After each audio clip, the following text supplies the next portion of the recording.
Parliament उसके law आगे बढ़कर जाम थाम लिया। ये बात मैं ज़रूर कहूँगा, खैर की कदरें जहाँ भी हैं, किसी कुफर के मुआशरे में भी हैं, लेकिन वो फूटती मेरे हुजूर के कदमों से ही हैं। चौखट इसी से ही फैज़ और नूर और रोशनी फूटी है, उजाले यहीं से गए हैं, वरना इंसान आज भी जंजीरों में जकड़ा होता। वो कैसा समाज था कि जब बेटी को जिंदा दरगोर करके बाप आता था तो मुआशरा उसे दाद देता था कि तूने अपनी आबरू बचा ली है, तूने अपनी इज्जत बचा ली है। और ये इतना बड़ा घिनौना जुर्म, क़यामत के दिन सबसे पहला सवाल नमाज का होगा, लेकिन सबसे पहला फैसला कत्ल का होगा। दूसरे लफ्ज़ों में यूं कह लीजिए, हुकूकुल्लाह में सबसे पहले नमाज का सवाल होगा और हुकूकुल इबाद में सबसे पहला फैसला जो है वो कत्ल का होगा। और कत्ल में भी वो बच्चियां जो जिंदा दरगोर की गई, उनका मुकदमा पहले लाया जाएगा।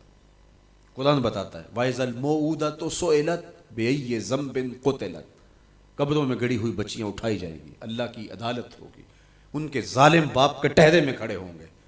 अल्लाह उन बच्चियों से पूछेगा, बिअय्यि ज़ंबिन क़ुतिलत, तुम्हें कत्ल क्यों किया गया? अब उन बच्चियों को तो पता ही नहीं हमें क्यों कत्ल किया गया। अभी आंख खुलने नहीं पाई थी कि बंद कर ली गई, जुबान बोलने नहीं पाई थी कि नोच ली गई, जिंदगी का फूल अभी खिला ही नहीं था कि मुरझा गया।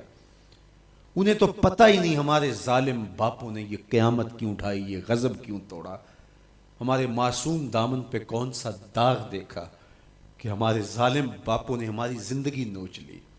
कहते हैं गड़ा खोदते थे, तारीख पढ़े, दिल आज भी खून के आंसू रोता है। और गड़ा खोद करके उसमें खिलौने रखते और बच्ची वहाँ बैठ जाती और खिलौनों से खेलने लगती और वो ऊपर से रेत डालते और वो बच्ची पहले पहल तो उसको खेल समझती और वो उस खेल में खुद शरीक होती, लेकिन जब उसके कंधों से ऊपर तक रेत बढ़ती और उसकी सांस दबने लगती, फिर उसे समझ आती ये कहानी कोई और है। फिर वो मासूम और नन्हे हाथ जोड़ के अपने बाप से ज़िंदगी की भीख मांगती, लेकिन जालिम सफ़ाक बाप रेत डालता और यूं उसकी सिसकियाँ, उसकी आहें, उसकी चीखें, उसके आंसू उस रेत में दब जाते। और उस मासूम नन्ही चिड़िया के लिए ना कोई मोमबत्तियाँ जलाने वाले थे, ना कोई उसके लिए एहतजाज करने वाले थे, और ना कोई उसकी FIR कटती थी।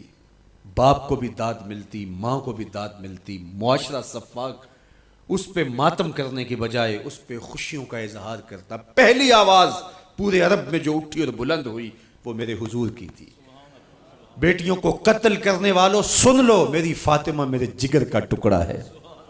ये पहली आवाज़ थी।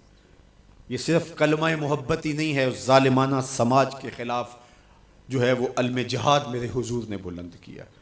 मेरी बेटी मेरे जिगर का टुकड़ा है। और कहा जो दो बेटियां, दो बहनें अल्लाह की रज़ा के लिए परवान चढ़ाए और उनका निकाह कर दे, क़यामत के दिन वो यूं मेरे नेड़े होगा जिस तरह ये दो उंगलियां करी।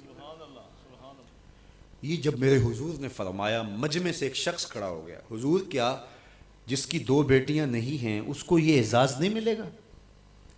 किसी बेचारे की दो बेटियां ना हो, एक बेटी हो, तो क्या उसको ये एजाज़ नहीं मिलेगा कि वो आपका साथ पाए? हुजूर ने फरमाया उसे भी मिलेगा। लेकिन मैं आपको दावत फ़िक्र देता हूँ कि इस सवाल के पीछे की कैफियत देखिए। उसकी एक बेटी थी, कहाँ बेटियां जिंदा दरगोर